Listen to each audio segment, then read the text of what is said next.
लोक जनशक्ति पार्टी में चल रही उठापटक के बीच पहली बार मीडिया के सामने आए चिराग पासवान। कहा, चाचा ने पहले भी की पार्टी तोड़ने की कोशिश। तेलंगाना में पुलिस के जवानों को दी जा रही है फिल्मी गीतों पर ट्रेनिंग। सोशल मीडिया पर खूब वायरल हो रहा है वीडियो। सुबह सुबह हुई झमाझम बारिश के बाद मुंबई के कई इलाकों में लगा भारी जाम। ऑफिस जाने वाले लोगों को हुई परेशानी। पंजाब कांग्रेस की राजनीति में तीसरा गुट आया सामने।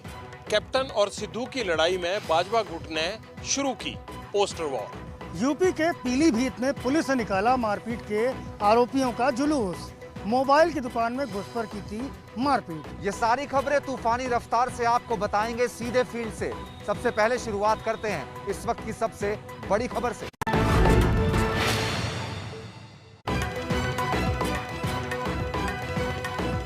दिल्ली से सटे गाजियाबाद के बुजुर्ग पिटाई कांड में अब समाजवादी पार्टी का कनेक्शन सामने आ गया है। इस मामले में बुजुर्ग को सबसे पहले थाने लेकर जाने वाले उम्मेद पहलवान उर्फ इद्रिस नाम का शख्स समाजवादी पार्टी का नेता है। इद्रिस ने ही बुजुर्ग को केस दर्ज करवाने की मदद की थी। 72 साल के बुजुर्ग अब्दुल समद के बेटे ने भी इस बात की पुष्टि की है कि उम्मेद पहलवान ही उनके पिता को केस दर्ज करवाने में मदद कर चुके हैं। उम्मेद पहलवान समाजवादी पार्टी का गाजियाबाद में नेता है और अखिलेश यादव के साथ कई तस्वीरें हैं। इस घटना को लेकर आधे घंटे तक उम्मेद ने फेसबुक लाइव भी किया था। सवाल ये कि क्या उम्मेद ने ही बुजुर्ग को बहलाकर मामले को धार्मिक रंग देने की कोशिश की। यहाँ जानने वाली बात यह है कि बुजुर्ग की पिटाई का वायरल वीडियो 5 जून का है। पुलिस के पास मामला 7 जून को पहुंचा और 2 दिन पहले वीडियो वायरल हुआ। यूपी में चुनाव का काउंटडाउन शुरू हो चुका है। ऐसे में अटकलें इस बात को लेकर हैं कि धार्मिक रंग देने के पीछे क्या कोई बड़ी साजिश तो नहीं।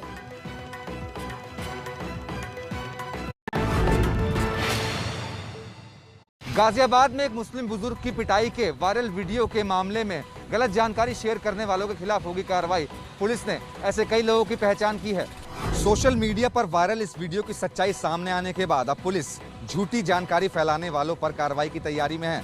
इस वीडियो को लेकर सोशल मीडिया पर गलत जानकारी शेयर करने के मामले में एफआईआर की गई है। कुछ और लोग ऐसे चिन्हित किए जा रहे हैं जिन्होंने गलत चीज को फॉरवर्ड किया।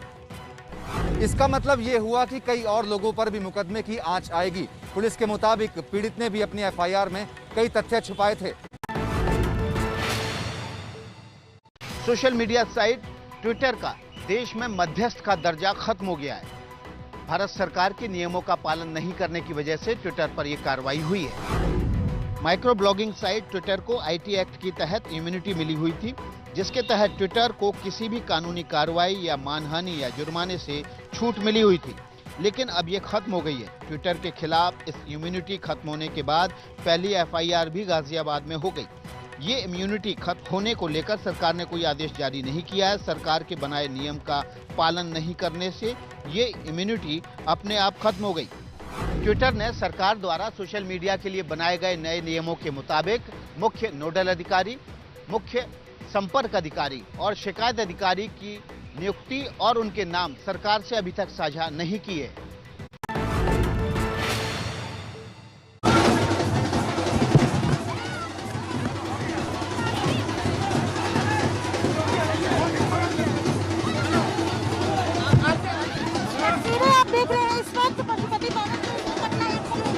किया जा रहा है, तमाम समर्थक यहाँ पर है और ये देखिए तस्वीरों में आपको सूरज भान सिंह नजर आ रहे होंगे। इसके साथ साथ जो है वो प्रवक्ता शरद कुमार है और जैसे ही पटना एयरपोर्ट पर पशुपति पारस पहुंचे हैं तो वहाँ यहाँ पर उनका स्वागत करने के लिए तमाम समर्थक जो है वो पहुंचे हुए हैं। ये सामने उनकी गाड़ी और देखिए तमाम जो समर्थक है, जो काफिला है वो आपको नजर आ रहा है। पशुपति पारस एयरपोर्ट से निकले हैं, उन्होंने गाड़ी के ऊपर बैठकर लोगों का अभिवादन स्वीकार करने की कोशिश की, लेकिन चूंकि बारिश यहाँ ज्यादा है इसलिए यहाँ पर जो तस्वीर है वो आप देख रहे हैं कि किस तरीके से गाड़ी के आगे आगे तमाम लोगों का जमावड़ा है। लोक जनशक्ति पार्टी में चल रही उठापटक के बीच पहली बार मीडिया के सामने आए चिराग पासवान। कहा, चाचा ने पहले भी की पार्टी तोड़ने की कोशिश। एलजेपी में हुए तख्ता पलट के बाद आज चिराग पासवान सामने आए। उन्होंने कहा कि चाचा पशुपति पारस का संसदीय दल का नेता बनना पार्टी संविधान के खिलाफ है। जो ये दावे किए जा रहे हैं, जिस तरीके से कहा जा रहा है कि नहीं उनको हमने राष्ट्रीय अध्यक्ष के पद से हम लोगों ने उनको हटा दिया, या फिर पार्लियामेंट में संसदीय दल का नेता बनना। भाई अगर आप मुझे कहते तो मैं खुशी खुशी में आपको बनाता। संवैधानिक तरीके से ये प्रक्रिया गलत है। चिराग ने अपनी पार्टी में मचे घमासान के लिए इशारों ही इशारों में जेडीयू को भी लपेट लिया।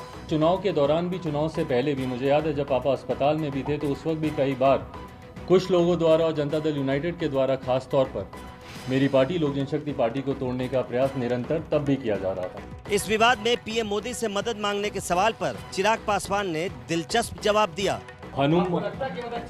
हनुमान को अगर मदद मांगनी पड़े राम से तो फिर हनुमान खाएंगे और राम खाएंगे। चिराग पासवान ने यह भी कहा कि उनकी मां ने भी चाचा पशुपति पारस को मनाने की कोशिश की थी।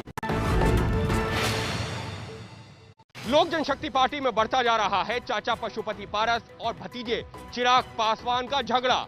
चाचा पशुपति पारस ने चिराग पासवान को तानाशाह तक कह दिया। एलजेपी का संसदीय दल का नेता पद हथियाने वाले पशुपति पारस के खिलाफ चिराग पासवान समर्थकों ने प्रदर्शन किया। दिल्ली में पशुपति पारस के घर के बाहर चिराग समर्थकों ने हंगामा किया।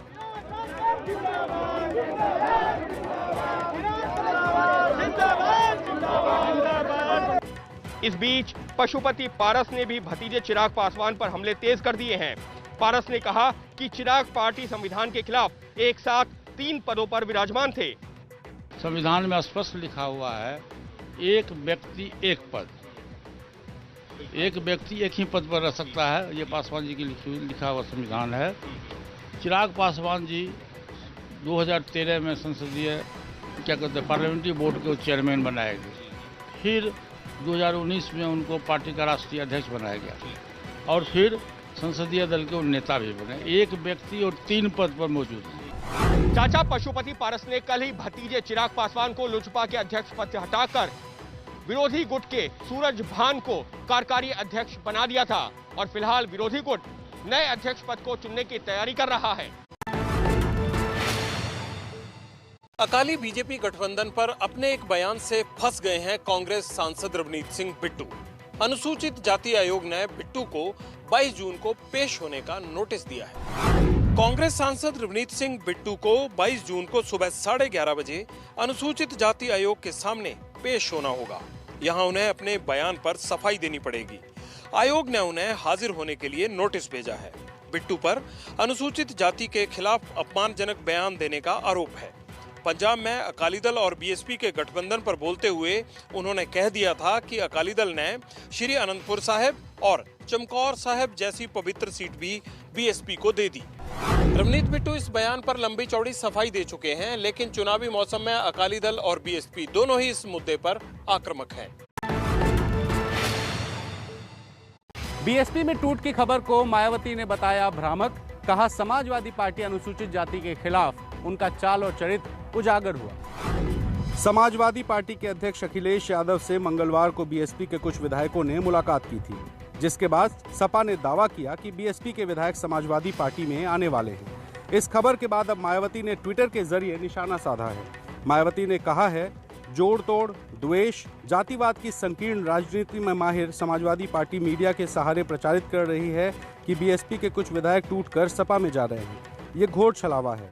सपा का यह नाटक यूपी में पंचायत चुनाव के बाद अध्यक्ष व ब्लॉक प्रमुख के चुनाव के लिए की गई पैंतरेबाजी ज्यादा लगती है। मायावती की सफाई से इतर एक सच्चाई ये भी है कि कई बीएसपी के बागी विधायक समाजवादी पार्टी में जाने को तैयार हैं। वैसे भी उठापटक और जोड़ तोड़ चुनाव से पहले राजनीति में बेहद आम दिखाई देता है।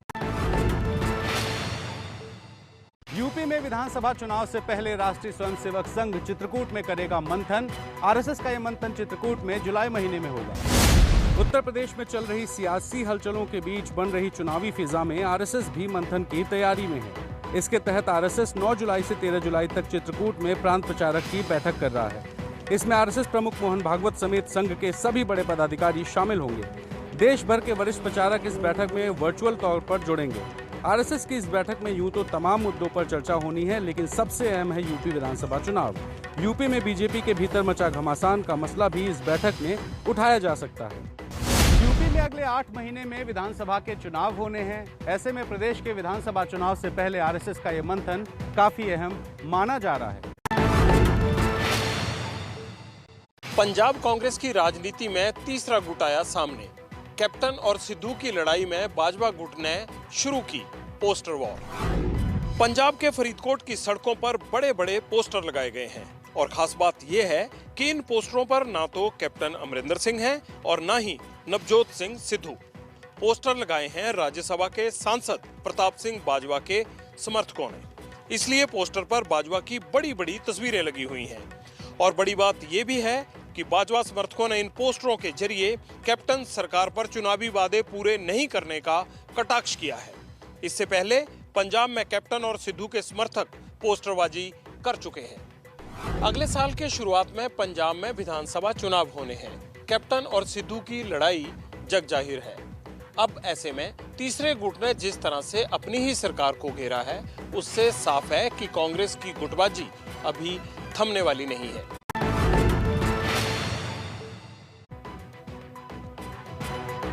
खबर मुंबई से, जहां दादर में शिवसेना भवन के सामने बीजेपी और शिवसेना के कार्यकर्ताओं के बीच झड़प। शिवसेना के संपादकीय में राम मंदिर को लेकर बीजेपी पर सवाल उठाए गए थे, जिसके बाद बीजेपी कार्यकर्ता शिवसेना भवन के सामने प्रदर्शन करने पहुंच गए, जहां दोनों पार्टी के कार्यकर्ताओं में झड़प हो गई। इस मारपीट पर अब बीजेपी कानूनी कार्रवाई के मूड में है। बीजेपी ने इसे लेकर माहिम पुलिस स्टेशन में केस दर्ज करवा दिया है।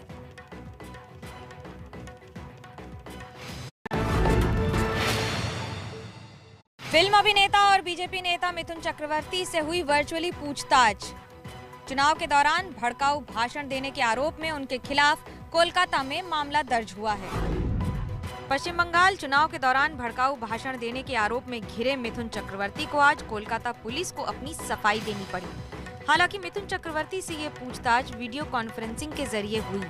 मिथुन इस समय महाराष्ट्र में हैं और कोलकाता पुलिस ने उन्हें आज पूछताछ के लिए समन किया था। मिथुन चक्रवर्ती के खिलाफ भड़काऊ भाषण का मामला कोलकाता में दर्ज है। अपने खिलाफ हुए मामले को रद्द कराने के लिए मिथुन चक्रवर्ती ने कलकत्ता हाई कोर्ट में अर्जी लगाई थी, लेकिन कोर्ट ने उसे रद्द नहीं किया। कहा जांच में सहयोग करें, भले ही वर्चुअली। उत्तर बिहार में हो रही लगातार भारी बारिश के बाद आई बाढ़। नेपाल से सटे बिहार के कई गांव पानी में डूबे। गांव के पानी में डूब जाने की ये भयावह तस्वीर बिहार के पश्चिमी चंपारण जिले से आई है। मूसलाधार बारिश के बाद नदियों का जलस्तर बढ़ गया है। वाल्मीकि नगर बैराज से 4.25 लाख क्यूसेक पानी छोड़ा गया, जिसके बाद दर्जन भर से ज्यादा गांव पानी में डूब गए हैं। सबसे ज्यादा परेशानी रामनगर प्रखंड में है। वाल्मीकि नगर टाइगर रिजर्व में भी पानी भर गया है, जिसकी वजह से जानवरों की जान को खतरा है। बिहार में मानसून आ चुका है और लगातार कई इलाकों में 3 दिनों से बारिश हो रही है। बिहार की तमाम नदियां उफान पर है। सुबह सुबह हुई झमाझम बारिश के बाद मुंबई के कई इलाकों में लगा भारी जाम। ऑफिस जाने वाले लोगों को हुई परेशानी। जहां तक नजर जाएगी सिर्फ रेंगती हुई गाड़ियां ही दिखेंगी। ये नज़ारा सुबह सुबह की मुंबई का है। कई इलाकों में हुई बारिश के बाद जगह जगह ट्रैफिक का यही हाल देखने को मिला। टीवी स्क्रीन पर जो तस्वीरें आप देख रहे हैं वो तस्वीरें मुंबई के वेस्टर्न एक्सप्रेस हाईवे की हैं।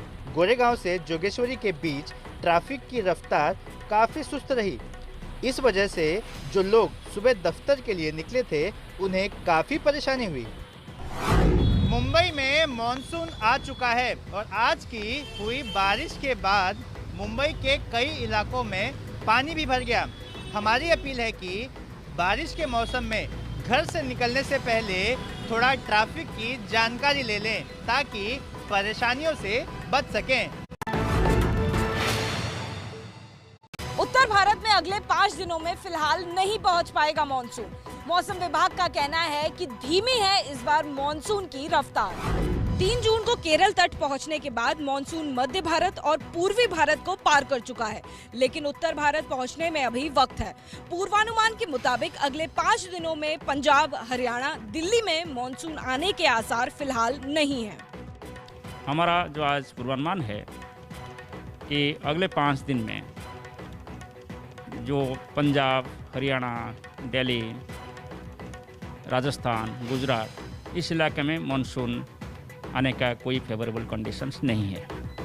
जैसे हम पहले बताया था कि मानसून का स्लो प्रोग्रेस होगा। अभी जैसे रैपिड प्रोग्रेस किया था 13 तारीख तक ऐसे नहीं होगा, क्योंकि ये लार्ज स्केल फीचर्स फेवरेबल नहीं है। मौसम विभाग का अनुमान है कि वेस्टर्न डिस्टर्बेंस आज जम्मू कश्मीर, हिमाचल प्रदेश और पंजाब को पार कर रहा है, जिस वजह से यहाँ बारिश हो सकती है। भारत बायोटेक की कोवैक्सीन में गाय के बछड़े के सीरम को लेकर कांग्रेस और बीजेपी के बीच वार पलटवार। बीजेपी ने आरोप लगाया कि कांग्रेस ने झूठ फैलाकर किया महापाप। ये सारा विवाद हुआ कांग्रेस के डिजिटल मीडिया और सोशल मीडिया के राष्ट्रीय संयोजक गौरव पांधी के एक ट्वीट से, जिन्होंने कोवैक्सीन को लेकर एक आरटीआई जवाब का दस्तावेज साझा किया और लिखा, मोदी सरकार ने एक आरटीआई के जवाब में कबूल किया है कि कोवैक्सीन में गाय के बछड़े का सीरम मिला है, जो कि 20 दिन से भी कम उम्र के बछड़े के खून का हिस्सा होता है। ये बहुत जघन्य है। ये जानकारी पहले ही लोगों को दी जानी चाहिए थी। आरटीआई में जो तथ्य सामने आए हैं उसका उत्तर सरकार को और भारत बायोटेक को देना चाहिए, उसके बाद इस पर कोई चर्चा हो सकती। इस पर बीजेपी प्रवक्ता संबित पात्रा ने प्रेस कॉन्फ्रेंस की और कांग्रेस पर हमलावर तेवर अपनाए। कांग्रेस पार्टी ने एक महापाप किया है, मैं इसे महापाप कहूंगा, क्योंकि जिस प्रकार का भ्रम कोवैक्सीन को लेकर, जो भारत में निर्मित वैक्सीन है, कोविड का वैक्सीन है, उसको लेकर जिस प्रकार का भ्रम आज कांग्रेस पार्टी ने सोशल मीडिया और प्रेस कॉन्फ्रेंस करके उनके प्रवक्ता ने फैलाया है, ये महापाप है। कोवैक्सीन बनाने वाली कंपनी भारत बायोटेक ने भी बयान जारी करके कहा है कि गाय के बछड़े का सीरम का इस्तेमाल वायरल वैक्सीन के बनाने में होता है, कोवैक्सीन बनाने में इसका इस्तेमाल कहीं भी नहीं हुआ है। दिल्ली में कोरोना की तीसरी लहर की आशंका के बीच दिल्ली सरकार तैयार करेगी 5000 नर्सिंग असिस्टेंट। दिल्ली के मुख्यमंत्री अरविंद केजरीवाल ने आज इसकी घोषणा की।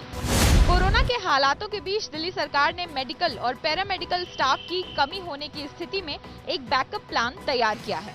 इसके तहत 5000 कम्युनिटी नर्सिंग असिस्टेंट तैयार किए जाएंगे। 5000 युवाओं को 2 हफ्ते की ट्रेनिंग दी जाएगी। 9 मेडिकल ट्रेनिंग इंस्टीट्यूट में इनको प्रशिक्षण दिया जाएगा। दिल्ली की इंद्रप्रस्थ यूनिवर्सिटी में इन युवाओं की ट्रेनिंग होगी।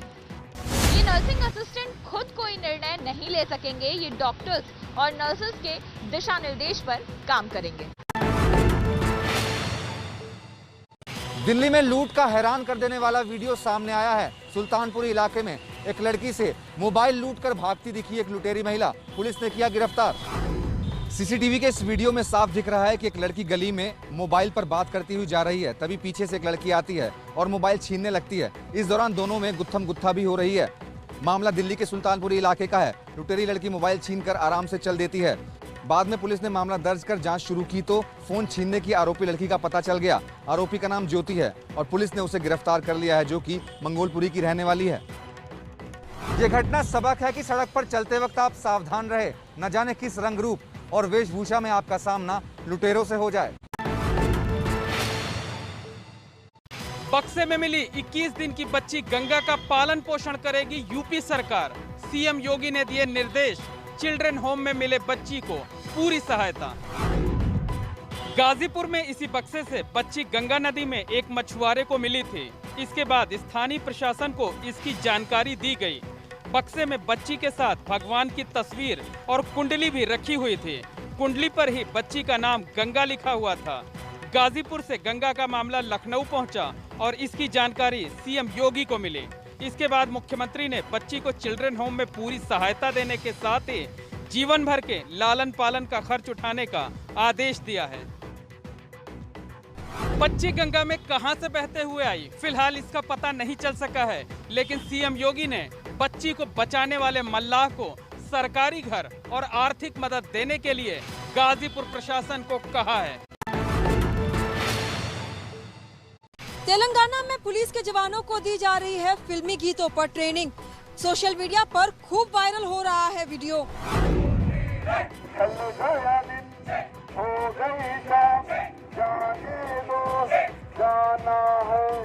पुलिस वालों को यहाँ गाने की धुन पर दी जा रही है ट्रेनिंग। वायरल हो रहा है ये वीडियो तेलंगाना का है। जो शख्स गाते हुए पुलिस वालों को ट्रेनिंग दे रहा है उनका नाम मोहम्मद रफी है। एएसआई रफी गायक मोहम्मद रफी के गानों को गाते हुए जवानों को ट्रेनिंग दे रहे हैं।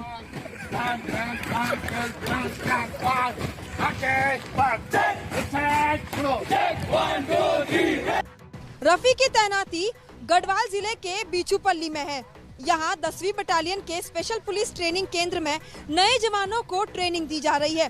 मोहम्मद रफी ट्रेनिंग के दौरान गाने की धुन बिल्कुल नहीं भूलते और ट्रेनिंग लेने वाले जवान भी पूरी तरह लय के साथ ट्रेनिंग लेते हैं।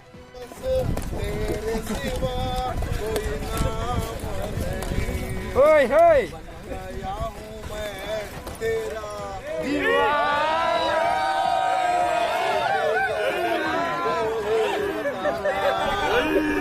1998 में बतौर कांस्टेबल पुलिस की नौकरी करने वाले रफी पिछले 3 पीढ़ियों से इस सेवा में जुटे हैं। उनके पिता आंध्र प्रदेश में पुलिस कांस्टेबल थे तो दादा अंग्रेजों के जमाने में। फिलहाल उनकी इस कलाकारी को खूब पसंद किया जा रहा है और वे खूब ज्यादा चर्चे में हैं।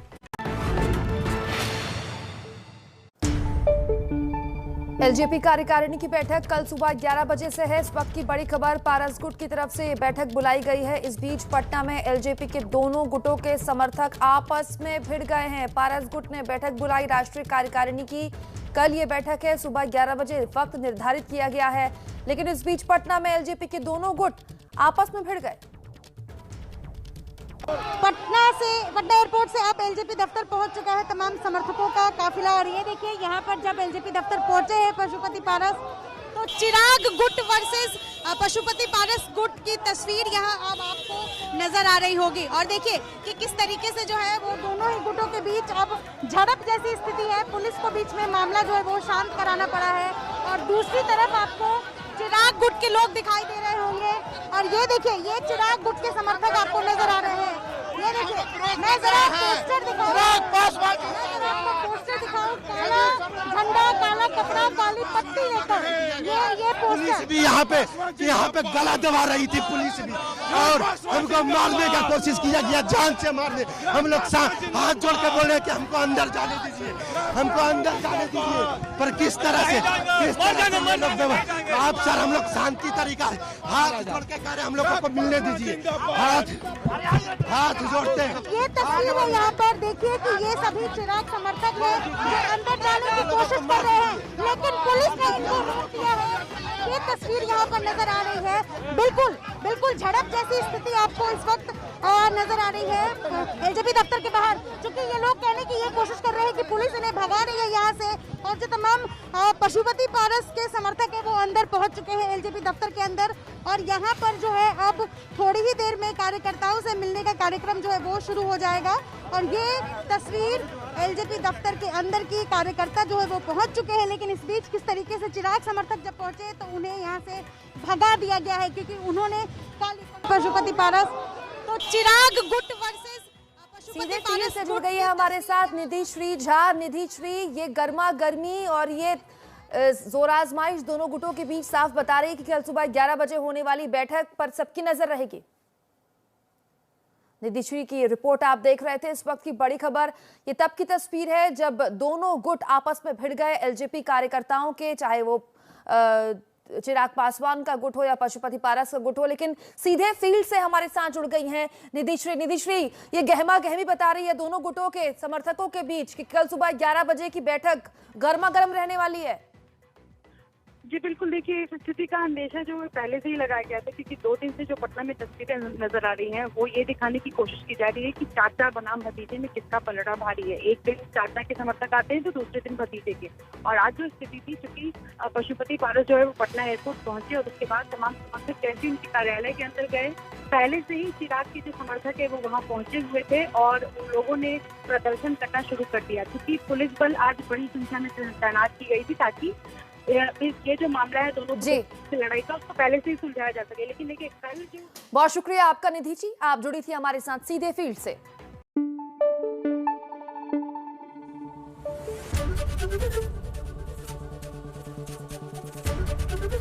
एबीपी न्यूज आपको रखे आगे।